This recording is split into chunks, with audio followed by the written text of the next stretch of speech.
Ya Allah sen mehribon, Allahu Allah. Seni deb qo'ydi bu jon, Allahu Allah. Senga muhtoj bor inson, Allahu Allah.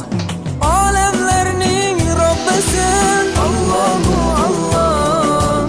Mu'minlarning panohin, Allahu Allah. Yuragimning sultoni, Allahu Allah. Hidoyat ayla bizga, Allahu Allah. Panoh bo'l yurtimizga, Allahu Allah. Iymon ber qalbimizga, Allahu Allah. Allah meni dardimni, bu ohzorimni rahmayla kechirgin gunohlar.